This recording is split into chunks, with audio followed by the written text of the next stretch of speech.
Okay, so the closet is actually ready for the actual rail itself and then the cover that goes over top.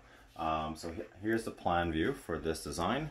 We got 4 drawers, double hang here, double hang here. We doubled up the verticals on the sides because the sides are actually quite a bit shallower than the actual center tower. Center tower is 14, the sides are 10 inches deep. So what I'm going to be doing now is measuring out. So we are at a total average height of 84 inches from the bottom to the top. The standard is 84. We allow for the baseboard to go underneath with a little bit of room. So our panels, if you look at our panels over here, we're at 78 inches, 77 and 5/8.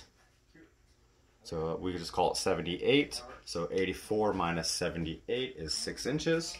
So that's kind of what we're looking at, about a 6-inch space on the actual bottom of the unit. Allows for a 4-inch baseboard. So when we install the height, we're going to go 84 inches. But because we have the clips with a different height here, we're going to minus from the top of 84, minus 2 3/8. So when we actually make our marks, it's going to be 81 5/8. Make our marks.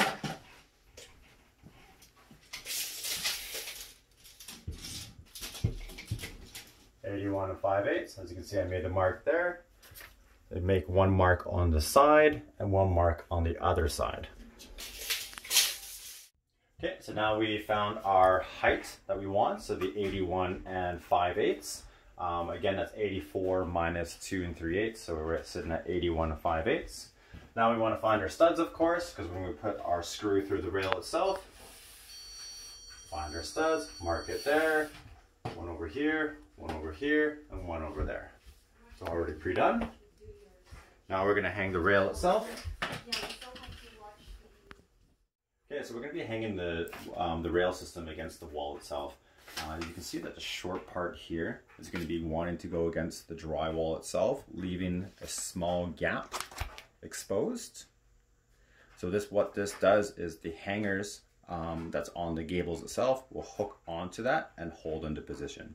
So that will be shown in a little bit here. So what we want to do is look at our plan view. So we can see that we have a gable and a gable here. Actually, they're double gables, but they're kind of off center on an equal distance. So we want to look at our studs as well. So we have a stud here and a stud here with 24 inches in between. So we're roughly 2 to 3 inches off is where our gable is going to be sitting, and 2 or 3 inches off is where our other gables are going to be sitting. So we're actually looking pretty good. If there was a gable sitting in the middle here of our design, we'd want to throw in a drywall anchor just to give that extra support. But in this case, we don't have to, so we got a drywall stud here, and on the ends itself. So because there's no weight bearing in the exact middle, that we're looking pretty good.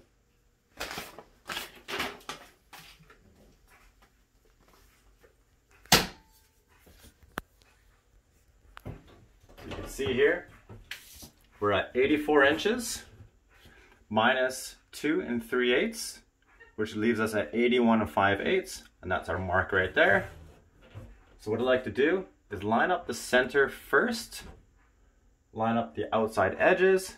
It looks good all the way across, and then we'll pop that through.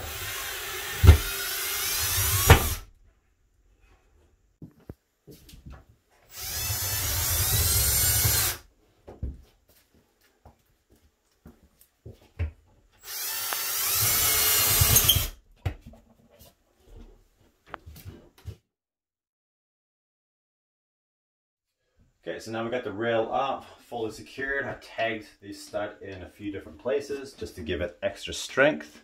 A couple screws in the ends. Just a little extra, it never hurts. So now we're gonna actually put the cap cover on now. So you can see that there's a little hook on the top here. Of course, that's gonna go on the hook on top of here and just clips and snaps on.